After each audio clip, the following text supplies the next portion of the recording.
On those outages, Michelle. Yeah, Jeff, the outages are still pretty substantial. I showed you this image before. 461,000 people without power. Of course, a majority of the outages in the western part of our state. They break it down. ReadyNC.gov breaks it down county by county. Buncombe County seeing the most outages right now, more than 97,000 people, followed by Henderson County, more than 62,000 people. Burke and Rutherford counties also seeing more than 32,000 people without power. ReadyNC.gov is a very useful tool if you have access to it, because there are many things you can look at: road conditions, current weather conditions, evacuation orders, shelters, disaster assistance. Those shelters very important for people who need it in the western part of our state.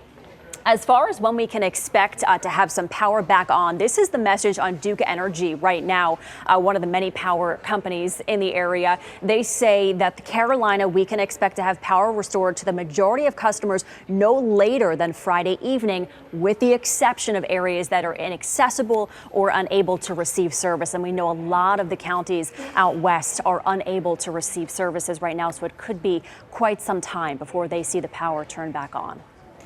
Michelle, thanks. President Joe Biden gave an update on the federal Helene recovery efforts.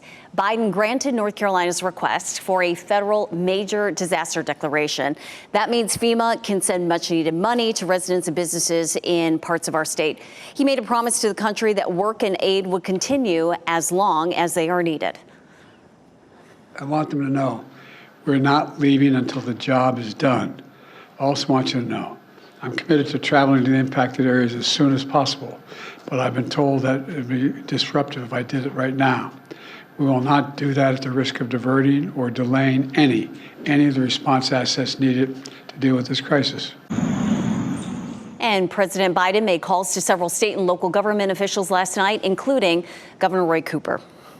2 North Carolina deputies were killed in raging floodwaters. The Macon County Sheriff's Office says one of the courthouse security officers, Jim Lau, was recovered from the Palisades River Saturday morning.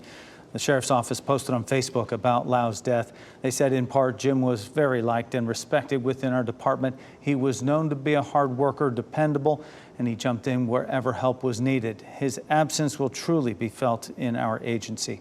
Sheriff's Office Association says a deputy from the Madison County Sheriff's Office was also killed in floodwaters. That deputy has not been identified yet.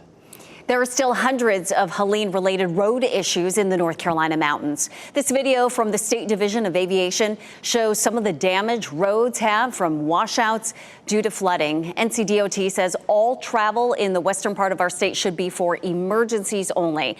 I-40 remains impassable in several locations, but new this hour, I-26 is now fully open, and Buncombe County officials are encouraging organizations to use that route to bring water and supplies to hard-hit areas. North Carolina National Guard has activated more than 500 soldiers and airmen to western North Carolina. They've also deployed more than 200 vehicles and aircraft, including hoist and emergency aviation assets and high water response vehicles. Assistance is also coming from other states, including Connecticut, Maryland, Ohio, Iowa, Florida, South Carolina, and Pennsylvania. Count on WRAL to bring you important coverage of the emergency situation in the North Carolina mountains. WRAL's Brett Neese and Eric Miller will bring us reports of recovery efforts throughout the week.